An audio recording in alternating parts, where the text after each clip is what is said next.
This webinar will be hosted by Anson.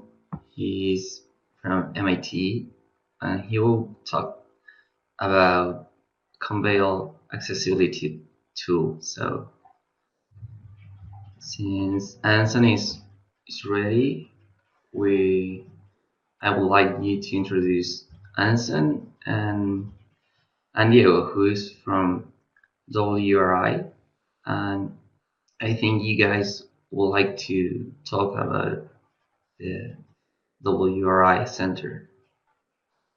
So are you there, Diego?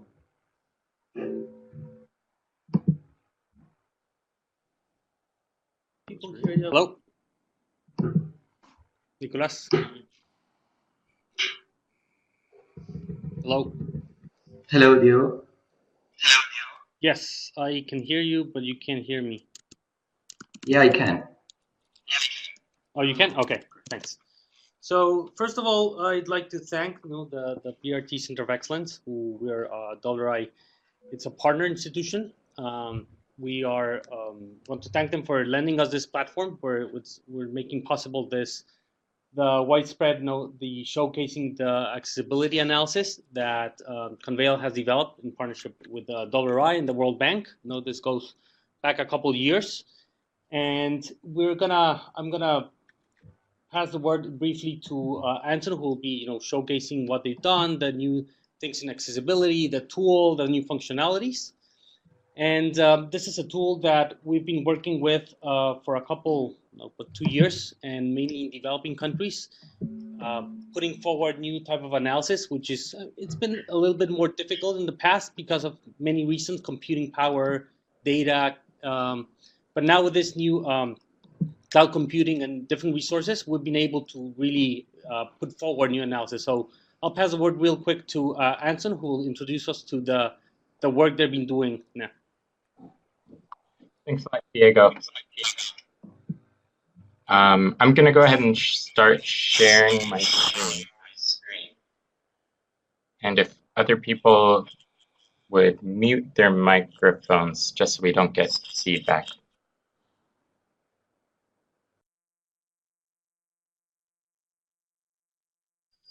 All right, so in the webinar, you should have a chat window to be able to ask questions. And let's see. If someone could go ahead and let me know that they can see the screen, that would be great.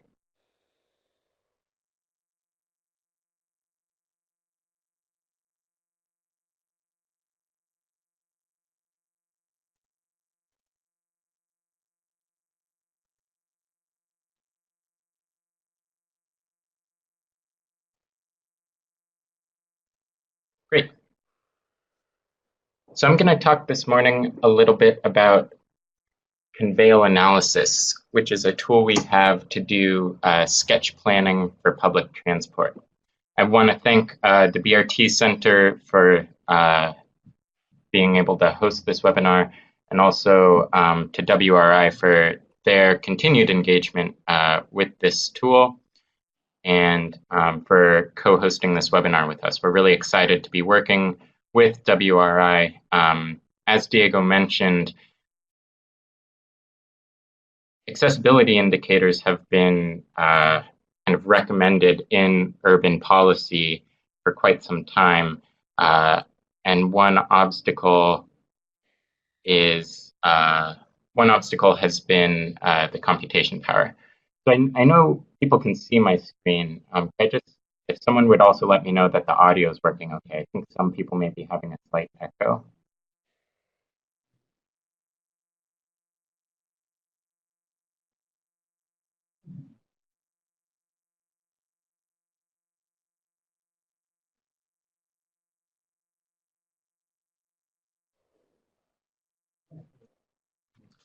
Okay, I think I'm getting feedback that it's okay, so I'm going to go ahead and continue. Again, if anyone does have problems, please do let us know in the webinar chat box. So just a quick overview of what I'm going to be talking through today. I'd like to start off talking briefly about locational accessibility indicators. Diego already mentioned some of that. I'll go through a little bit of the functionality of Conveyal analysis and then get into some future research and some of the latest extensions that are being made to accessibility indicators. So locational accessibility indicators are holistic measures of the combined performance of the land use and transport system. So traditionally, transportation systems and projects have been evaluated from the point of view of travel time savings. Basically, if this project will save 10,000 people 30 seconds each, we can multiply that together, multiply it by a value of time, and come up with some sort of benefit of a project. Those traditional measures disregard what people are actually accessing. A minute saved is the same regardless of what people are trying to get to. The accessibility framework takes a slightly different view and considers not only the transport system, but also where people are trying to go. So a typical cumulative opportunity measure, for example, might be the number of jobs people could access within 45 minutes. So with an improvement to the transportation system, you may increase access for people by 10,000 jobs or 60,000 jobs or 100,000 jobs within a reasonable commute time. Those measures, these cumulative opportunity accessibility indicators, are some of the most easy to communicate.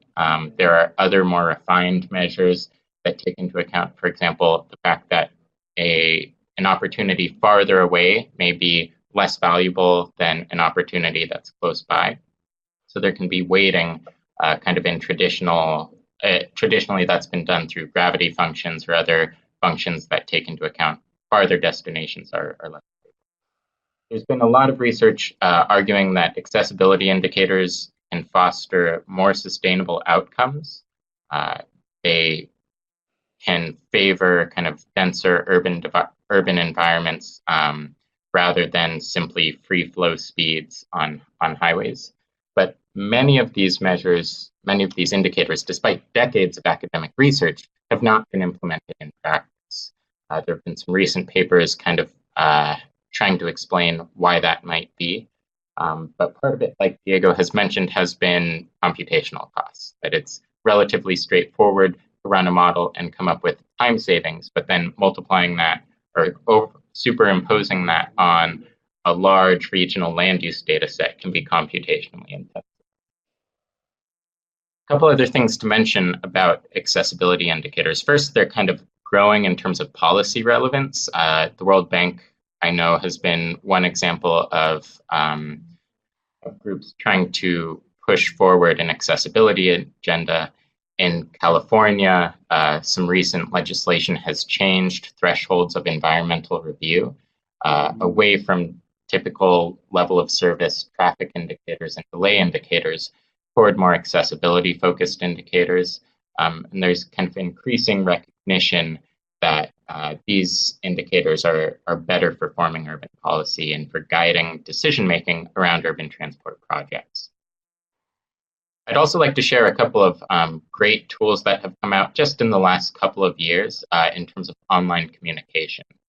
So as the recognition of accessibility's relevance has grown, a number of web-based tools for communicating accessibility and helping people explore the accessibility impact of different projects have come online. One example I'd like to mention is the Accessibility Observatory at the University of Minnesota here in the US. So if you go to ao.umn.edu, you can see maps for the largest US metropolitan areas of how many jobs are reachable by auto and by transit from blocks throughout metropolitan regions in the US. Similarly, in London, Transport for London has put out a great new web mapping tool called WebCat. If you go to tfl.gov.uk/webcat, you can explore both the accessibility provided by London's existing public transport system, but also the projected future accessibility when projects like Crossrail 2 come online. You can compare the system today using all modes versus only step-free modes and stations. So for example, someone who's using a wheelchair or a stroller might have reduced access because they can't use the full system. All of this, to sum up this first part, all of this is saying that locational accessibility indicators try to holistically integrate not just the transport system, but also urban land use, the opportunities and destinations to which people are trying to travel, and individual constraints such as needing step-free access. Before I go on, I want to pause here. If there are any questions, please do feel free to type them into the chat window. I'm keeping an eye on that, so if there are questions that come up during the webinar, I'll try to answer. We'll also leave plenty of time at the end for questions. So moving on now, talking a little bit more about our approach at Conveyal to accessibility. One thing we do is take a probabilistic approach to measuring accessibility. This is especially important for public transport. Travel times by public transport are subject to both variation and, in sketch planning, they're subject potentially to quite a bit of uncertainty. When we talk about variation at Conveyal, we talk about variation due to departure time. If I walk out my door and wait for the bus and I just miss the bus, I may have to wait quite a long time. My level of access to opportunities may be reduced. Versus if I walk out my door and immediately make the bus and have ideal transfer, minimum transfer time, that may correspond to kind of a maximal level of accessibility. So depending on when exactly I leave, there can be significant variation in accessibility.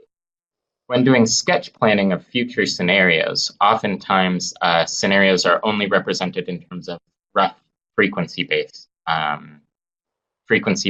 lines or routes. So we know that a new line may run every 10 minutes or every 2 minutes, but we don't know the exact timetable at which that line may run. It's a little bit too detailed to get into at the sketch planning level.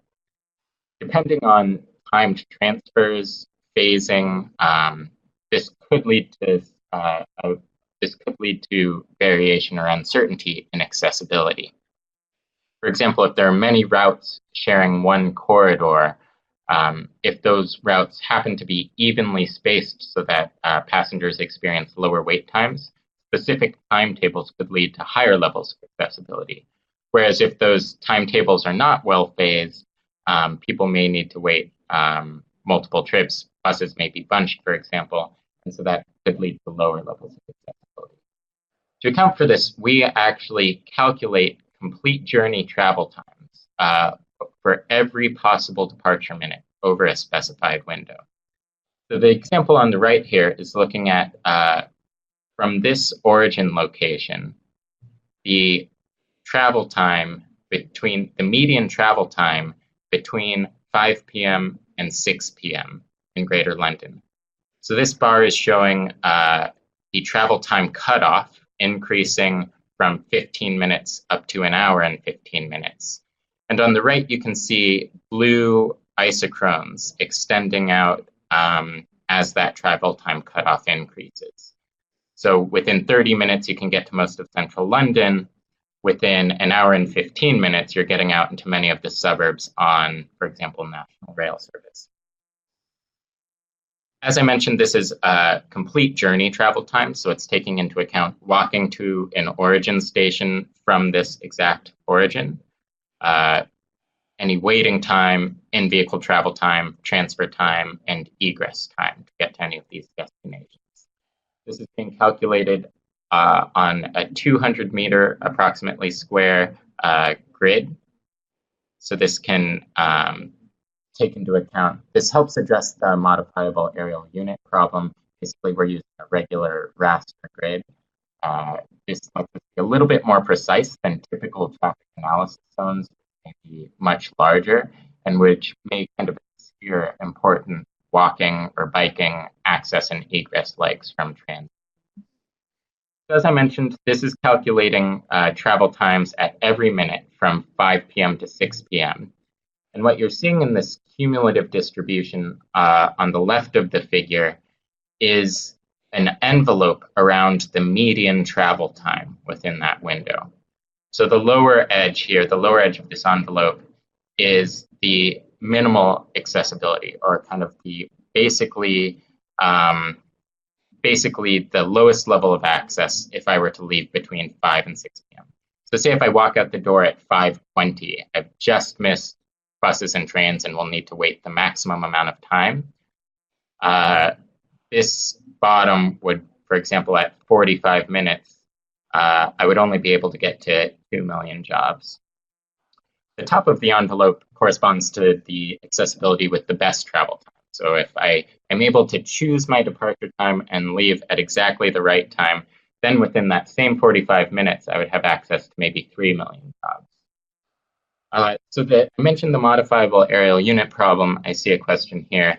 Part of this is that we can actually specify the resolution of the grid cells and their offset. So if I wanted to test the impact of different grid cell sizes, different kind of starting and ending points of those grid cells, I could do that. And again, this helps move away from kind of larger aggregate zones that are often used in accessibility analysis.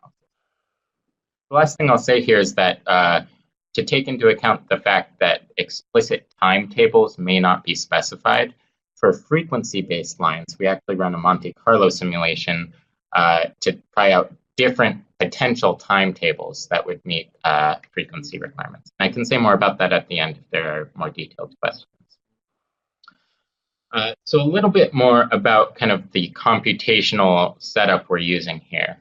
All of what we do at Conveyal is open source software. So people are free to kind of download, install, and use our software however they want to. The specific analysis platform that I'm showing, so I should mention we have other tools for GTFS creation, management, etc. The tools I'm showing here are basically relying on 3 software packages. The bottom one is our multimodal routing engine called R5. So if you want to check out the source code for that on GitHub, it's at github.com/conveyal/R5. The cloud-based kind of cluster computing setup we use is Analysis Backend. And then the web interface I'll be showing is Analysis UI. So that's a browser-based interface for scenario editing and evaluation. In terms of the input data required for these accessibility analyses, basically we load up a baseline transit network in the GTFS format. We load up the transit network and schedules. We load for the pedestrian and street network OpenStreetMap data. And then for the opportunities to which people are trying to reach, to which people are trying to travel, we can load up any arbitrary shapefile. So I'll show some examples of those in a little bit. In the case of the United States, we actually automatically download a block level data set provided by the Census Bureau, the LEHD Longitudinal Employer Household Dynamic Survey.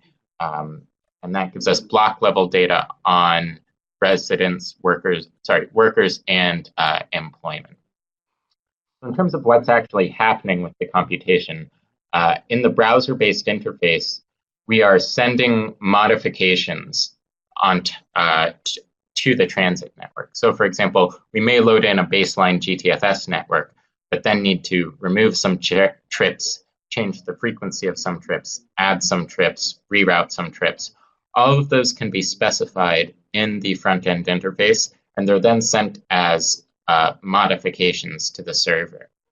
The server will then send some of those modifications as well as routing requests. So, for example, in the past slide, I showed specific origin, specific routing options in terms of a departure time, window, different modes to use. So all of that's sent to our multimodal routing engine, which then returns the travel times from that selected origin to all potential destinations. The server does a bit of processing and sends back those travel time results, which can then be visualized in the browser. I should mention that this happens, at least in our hosted setup, on Amazon Web Services to take advantage of parallel cloud computing. So if needed, if we're doing a large calculation, we can actually spin up 100 or 200 of these multimodal routing workers and get results kind of through parallel processing very quickly. These tools have been extended because they use open data and documented APIs. They've been extended to kind of other front-end visualization tools that can communicate accessibility concepts to wider audiences. One project that I worked on as a graduate student at MIT was called Coaxis, and this basically interfaced with the Conveyal server and provided people the chance to try out their own modifications and see the results for public participation. So I'll mention a little bit more about that Coaxis project now, but before I do, I also wanted to say we are committed at Conveyal, like I said, to open source software, and by the end of, while it's possible to kind of run all of this software, to download it all, configure it all on, for example, your own laptop, this is what I did as a graduate student. We're committed to making that process a little bit easier and a little bit lower of a barrier to configuration. Right now, there are, like I said, 3 different repositories that need to be cloned and some configurations that need to be set. By the end of 2018, we're hoping to make this an even more streamlined and better documented process. And we're glad that the World Bank and WRI are partnering with us to help make that happen. So while it's possible to do now, it'll be much easier by the end of next year. I mentioned the Coaxis project, which was done at MIT. It's continuing at MIT, and this is basically a touchscreen tool for communicating some of these same accessibility concepts in kind of public engagement or stakeholder engagement settings. So there have been a couple of publications that can come out of this. What I'm showing now is an example that we tried in London, thanks to a partnership with Transport for London. Again, this was when I was still a graduate student at MIT. And this was letting members of the public play around with an open source mapping tool on this touch screen, test out the impact of different closures, different scenarios, and help them kind of understand some of those impacts from the point of view of accessibility. I want to pause one more time for questions if anyone has any questions on what I've mentioned so far.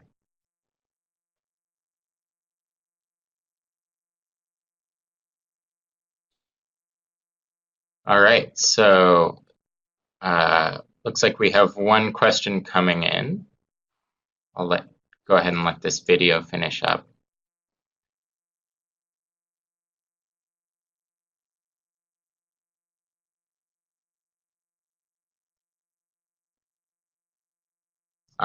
And so one of the question we have here is that one of the inputs for the road network is OpenStreetMap data. And have we had issues using OpenStreetMap or OSM data in cities that are not well mapped? So we have tested out how this works in cities where OpenStreetMap coverage may not be as good. You may have heard of the Digital Matatus project that looked at creating a GTFS for the semi-formal and informal system in Nairobi. We loaded in those GTFS data, but actually it looked like some of the OpenStreetMap network was not as dense, or it was somewhat sparse or lacking in the Nairobi area. And we did see some kind of holes in the resulting isochrones. So again, this is reliant on the input data. That being said, there have been a number of mapathon projects and other projects to help get more OSM coverage in different locations. So yes, it is reliant on whatever data are being input. We'll go ahead and move on now briefly to talk about how we edit scenarios. So like I mentioned, a baseline OpenStreetMap network and GTFS transit network are loaded into Conveyal analysis. But one of the benefits of this is being able to make modifications to that network.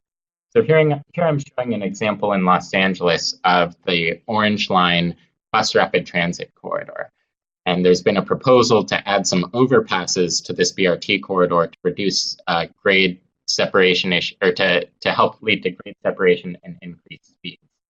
So this is showing briefly how I would choose a segment of that corridor and then scale up the speed by 40%. So you can see that that kind of modification is very quick to make in the interface. I've chosen a route, chosen a segment of that route, and say scale the speed by a factor of 1.4. Here's a different kind of modification. In this case, we, oops, this is repeating the same one. Let me move ahead. In this case, we're going to be extending a line or rerouting a line. So Metro in Los Angeles is currently building the Purple Line extension, which will extend a heavy rail service from its current terminus at Western Avenue out toward an area of Los Angeles called Westwood. So you can see I'm using the browser here to extend the route. I'm adding stops for this service at existing stops. So you can see those blue icons there. If I want to add a stop at a new location where there's not currently a stop, you can see I can add one there. It shows up in black. I can change the alignment, drag and drop the route. And then from here, I'll want to specify a speed for this new route, so maybe 60 kilometers per hour, being ambitious, and potentially dwell times at each of the stations. I can then go ahead and add a frequency to specify how often this trip runs. So I'll show an example of that. Or sorry, in this case, this is rerouting an existing route. So it will, by default, use the existing frequency for this trip pattern for the trips that currently run from Union Station to Wilshire and Western, and it will just extend those trips. If I wanted to modify the frequency of those trips or modify the frequency of a different set of trips, I'll show how to do that in a minute. Here's an example first of adding a new route that actually follows the streets. So this could be adding a bus shuttle service. You can see I have follow streets checked. That'll make it follow the streets. I can set a default stop spacing to automatically add stops. I can add frequency for different time windows, change the speed of this new bus route, and then I could kind of edit any of these stops. I could turn them into control points that kind of set the alignment. I could add or remove stops to that. So I did mention changing. So I'll show one more case of adding a new line. In this case, I might be adding a new subway service. So not just extending a service, but adding a completely new one.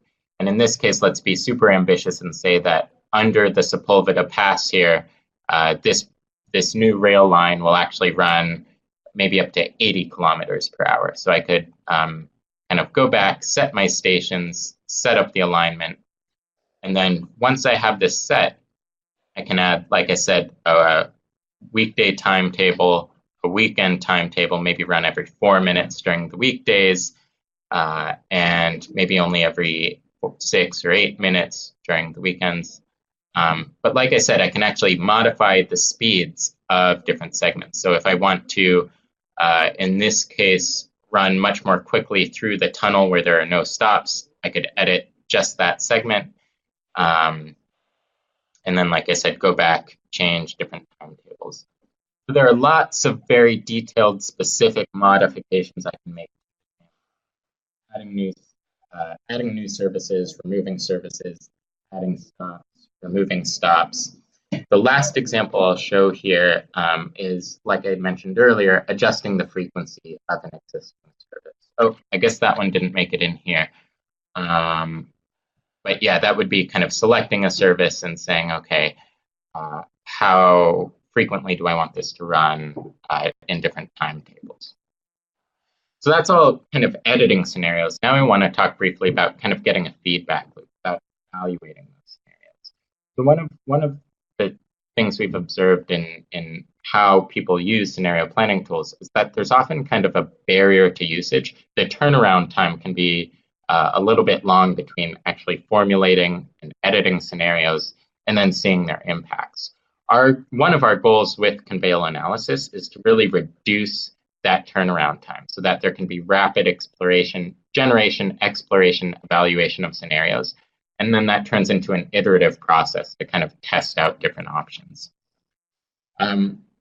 So what I'm showing now is how we evaluate some of the scenarios I just put in. So I've made this pink line run more frequently. I've added in this blue line, the purple line extension, and I've made the BRT corridor run more quickly. You can see that as I'm dragging this destination marker, I'm seeing two box plots, which represent the travel times in the two different scenarios. In the baseline scenario, which is basically my baseline OpenStreetMap and GTFS data without any modifications applied, and then the modifications I've added. So I'm looking at travel times now, the distribution of travel times between, in this case, 7 a.m. to 9 a.m. from this origin location to this destination location. So in red is the baseline case. If I time my departure from this origin and I choose the exact best departure time between 7 a.m. and 9 a.m., I can make this trip in as little as, it looks like, 35 minutes here. Worst case, if I just miss that trip, if I just miss that and I choose kind of the worst possible departure time, it can take up to 95 minutes. The median travel time is about 70 minutes. That's again in the baseline case. In the case of the upgrades I've applied, so making this pink line run at 4 trains per hour, that's a Pacific Surfliner for those of you that know Los Angeles, upgrading this BRT line, adding in these lines here, the variability in my travel time is significantly reduced. Basically, because those lines are running more frequently, even in the worst case, I'm only having a total door-to-door travel time of about 60 minutes. And best case, my travel time's reduced and the median's reduced. So again, you can see how that travel time, that distribution of potential travel times changes for different origins. I can then kind of take a composite view of that and see for a given origin, how long does it take me to get to all potential destinations? So within a given travel time cutoff. So this is comparing, again, two isochrones, one for the baseline case and one for the case with the upgrades, saying how far can I get in 45 minutes from this origin? So in red, you can see I can barely get down to Boulevard here. I can get out maybe to Burbank and up to San Fernando. In blue, with the new extension turned on, I can get down here, transfer onto my new line, and get all along it, and get up into San Fernando. And basically, I have an increased reach or increased access because of the modifications applied to my transit scenario.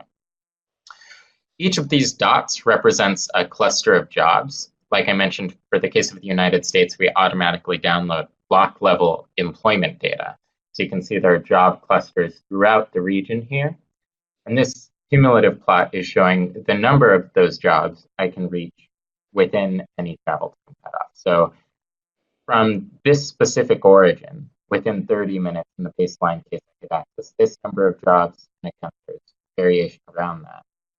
With the upgrades, I could access this number of jobs. Within 45 minutes in the baseline case, I'm looking at a median level of access of 253,000 jobs within reach. And with the upgrades, I'm looking at 695,000 jobs within reach. So there's a pretty major, there's a pretty substantial increase in the number of jobs reachable within that travel from this origin, given these scenarios. One of the features we have in Conveyal analysis is the ability to repeat this calculation for every potential origin in the region. So not just choosing one specific origin, but actually saying, what will the difference be between those two scenarios for every origin in the region? Here you're seeing a comparative view, basically saying the additional jobs reachable given those upgrades. So in darkest red are the areas that have up to 1,077,000 additional jobs reachable within, in this case, 1 hour. You can see that as expected, there are kind of increases along the new lines I put in. The areas in this kind of light blue shade have between 56 and 164,000 additional jobs reachable, given the upgrades.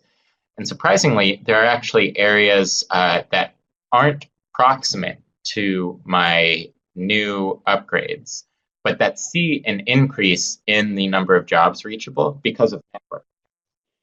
Transportation is a network, and so if I'm applying an extension here and a new line here and speed upgrades here, because of the fact that I can transfer onto those services from different lines in different parts of the region, I'm actually getting increases in accessibility in other parts of the region.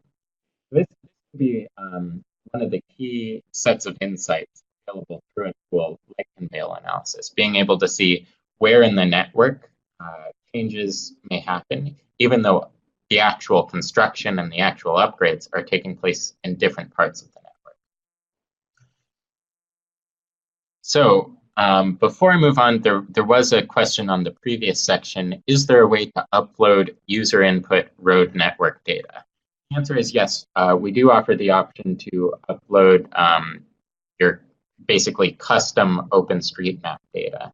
So for example, if you wanted to try out a new highway network and you didn't want to make those changes to OpenStreetMap.org because it reflects some kind of future state that shouldn't yet be represented in OpenStreetMap, you could download the existing OpenStreetMap network, use a set of tools such as JOSM or other OpenStreetMap editing tools to just save kind of a local version of that new network, and then upload it here. So you could see, for example, in this case, I was comparing two different transit scenarios, but we could actually compare two different road network scenarios.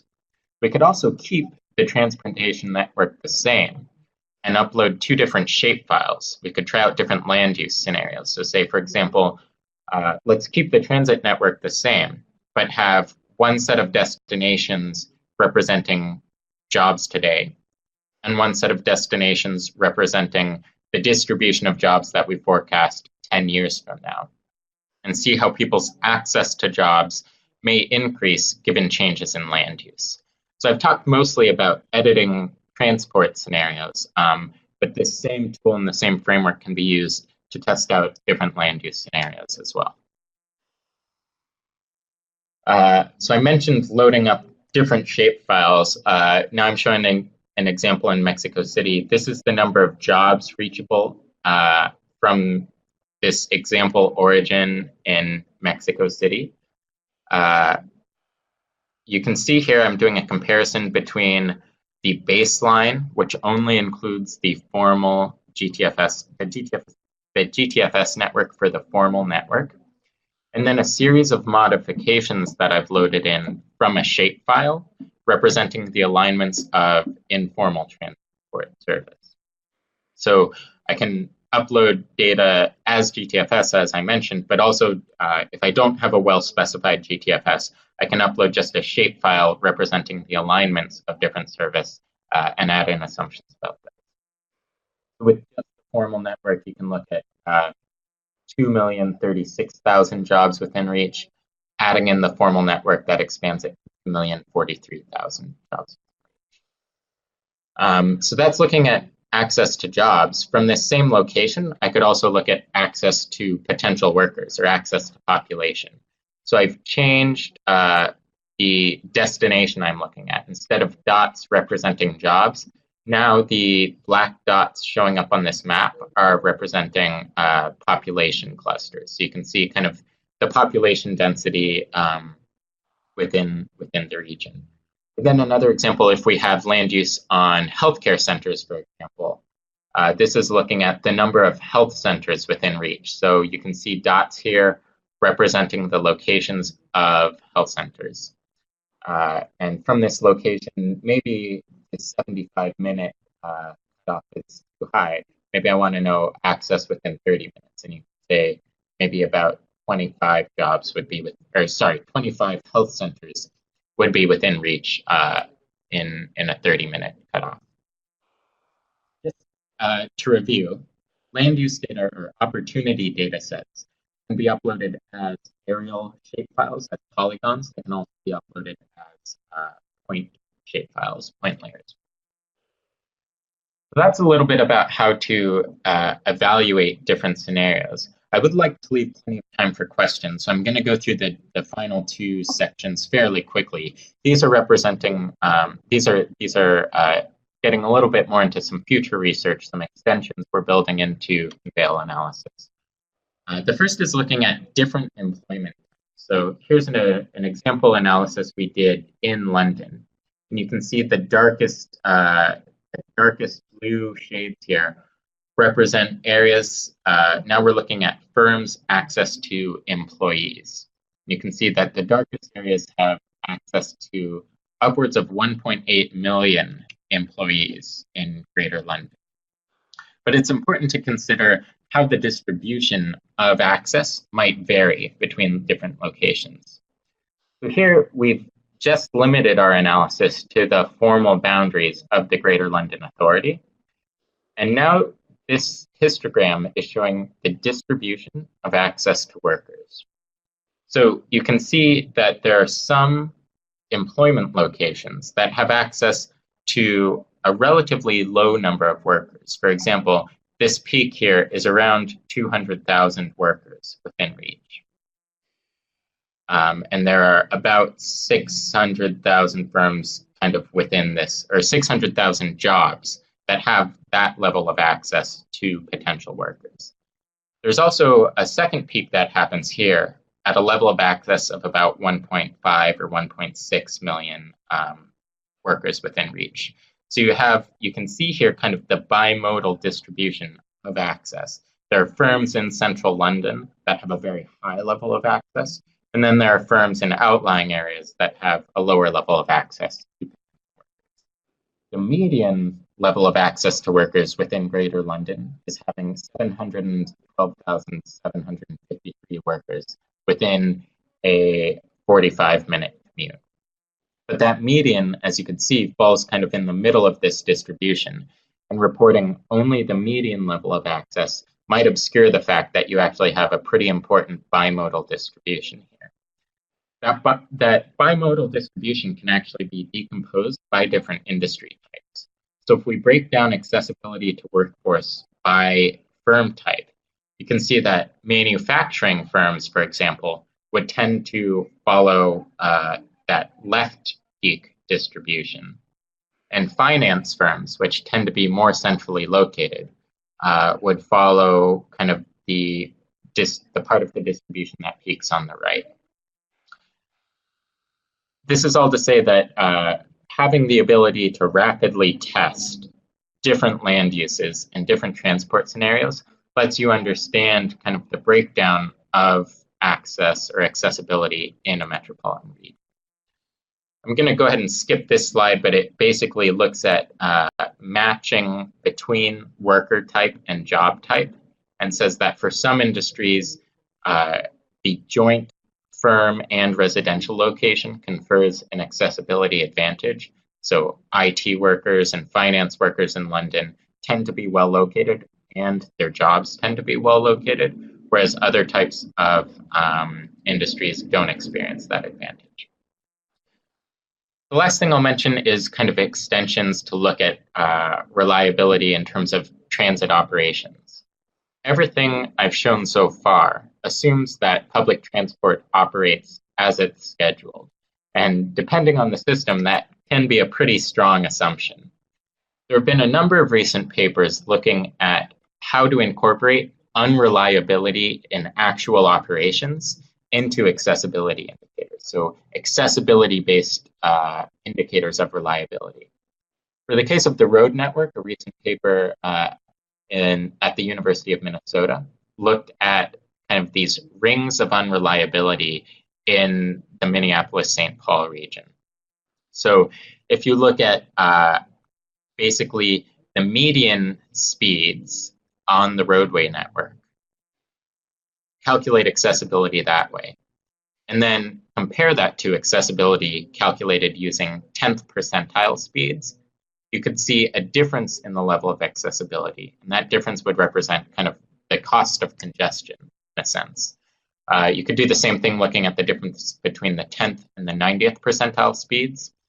And you can see here kind of the darkest red areas are where the 20-minute accessibility by auto has the biggest difference between the congested and the uncongested network. In terms of transit, a recent paper looked at the Toronto case and archived transit vehicle locations and compared the real accessibility versus the scheduled accessibility. You can see here in dark red are the areas where there was a greater than 25% difference in the actual accessibility by transit versus scheduled. We can look at some of these same concepts in Conveyal analysis. So in this example, the red is again showing the baseline case of scheduled transit service, the 45-minute accessibility from this origin location in Boston. The blue is showing the actual accessibility based on 10 weekdays worth of AVL data, of our automatic vehicle location data, between 5 p.m. and 6 p.m. You can see there are some areas that even though the schedule promised you could get from Copley Square to Dorchester, for example, even though the schedule promised you could get that far within 45 minutes, on none of the actual days could you get there. In terms of accessibility, you can see here the impact of what that does in terms of, in this case, workers within reach from that origin.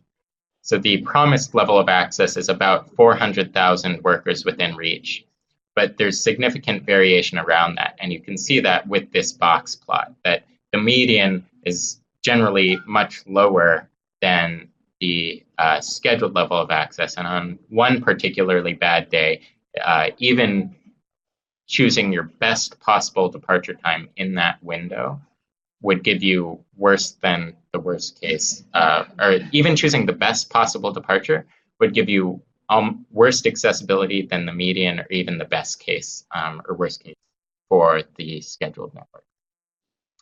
So again, we can do a comparison here and say in darkest red are the areas that have the biggest decrease in number of jobs based comparing actual and scheduled. So I'll go ahead and stop there. I want to leave plenty of time for questions. Please feel free to type your questions into the chat window, and I'll do my best to answer them. Thanks again to WRI and the BRT Center of Excellence for helping to sponsor this webinar. And we really look forward to having more people learning about these tools, trying these tools out, and hopefully kind of helping us to think about the next steps for applying accessibility analysis in places around the world. So I saw one question being typed. Let's see, a couple other things.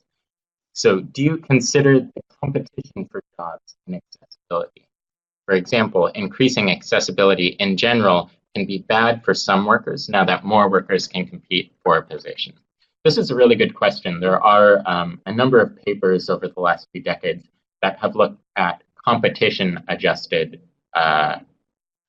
access to jobs. So for example, if I can reach one job, but 500,000 other people can reach that same job, I need to compete for that in a way that's different than having access to a job that maybe only 10 other people have access to. We don't have a way to do that automatically yet in the web-based interface, but it is an extension we're hoping to build in the near term. You can see we have the ability to do that kind of calculation. You need to do two things. You need to say first, for each job, how many residents have access to that job, and then do a second round of calculations saying for each resident, how many of those competition adjusted or weighted jobs do I have access to? So it's a two-step process. Currently, we're doing the two steps separately. And you could, for example, do those two steps, then download the data and kind of do the competition adjustment offline. I should mention that all of what we've shown here has kind of export functionality. So you can download shapefiles representing this output here, in this case, it would be a raster grid, a GeoTIFF. And the single point analyses I was showing, you can download GeoJSON to show kind of those isotrends. But yes, currently you could do those two separate analyses, download the results, and do the computation offline. In the future, we would like the ability to do this automatically in the web interface, be able to say, run that two-step process and give me the competition-adjusted access terms. Thanks a lot for that great question. I'm watching for any further questions, and I don't see any coming in yet. If you have questions that come up at any point in the future, please do reach out to us. You can tweet at us. We're at Conveyal. Our contact information is also on our website, conveyal.com. And if you want to see more about the specific features of the Conveyal analysis platform that I've talked about, you can see that at conveyal.com/analysis. As I mentioned at the beginning, we have a number of other tools for GTFS management, deployment. We also at Conveyal do a lot of work on strategic trip planning. So customer-facing multimodal trip planners that take into account, for example, not just walking to transit, but also biking to transit using real-time availability of shared bike systems to do trip planning on bike share to transit trips. The multimodal aspect of this is something that's really important. Additional research we'd like to do would also be extending some of these analyses to compare, for example, pedestrian accessibility or accessibility by walking in transit to accessibility by biking in transit. We do have about 5 minutes left, and it doesn't look like we have any other questions coming in. So again, if you do have further questions that come up, please do let us know either via Twitter or by reaching out using the contact information on our website. Diego, I don't know if you wanted to say any additional words on future plans for this from the WRI perspective. Well, thanks, Anson. Really good. Can you hear me? Yeah, I think they can hear me. So really, yeah, thanks. Really good expositions you did about the tool, showcasing all the functionalities. Really, thank you. And from our side, we're thinking about engaging with cities. Basically, we're talking with cities in Mexico, Brazil, India, to see how we can use it. There's other challenges there in these cities. Basically, it's the data, the transit data. Sometimes it's in shapefile alignments, sometimes not all in GTFS, but we're making our best. So if you are interested in working, using the tool, looking at the different functionalities or things that can be done for your city in these countries, please reach out to us. I'll actually type in my email so that you have it, because it was not there. But yeah, so we're planning on working, with Conveyal, with the World Bank, extending this to developing cities where just the main need in terms of data and this type of analysis.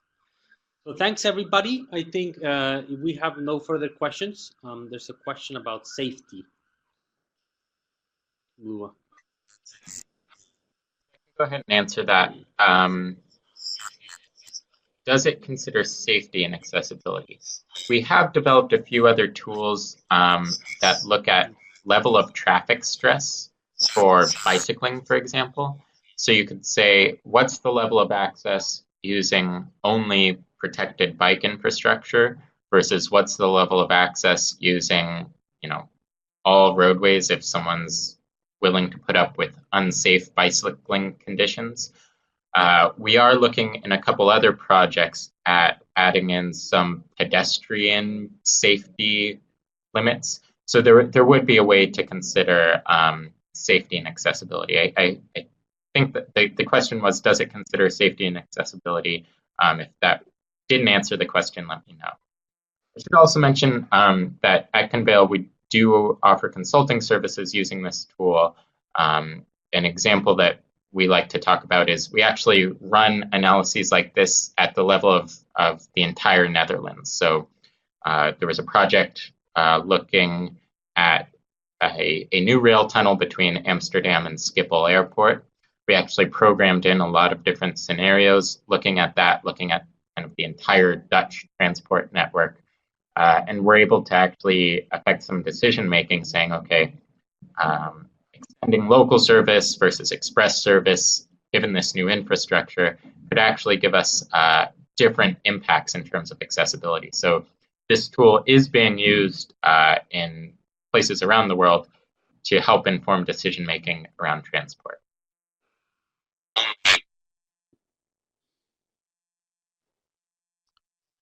All right, well, I think we've answered all the questions. Again, feel free to reach out if you have any further ones. Thank you very much for joining, for your interest, and we'll hope to... Okay, thanks, Anson, and thanks everybody to join us on this webinar. So this was a very interesting presentation, and if there are no other questions, I think that's everything for today. I hope you can join us in further webinars, and if you're interested to perform or you have any recommendation, please let us know. So if that's all, we can give an internet applause to Anson and Diego, and we thanks WRI and BRT for hosting this webinar. So, is there a question from Manuel? I will wait. He finished typing. So,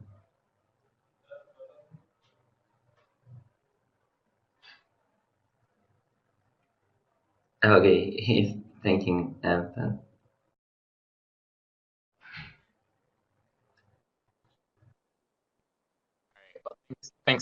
Thanks again, everyone, and thanks again to the BRT Center for hosting.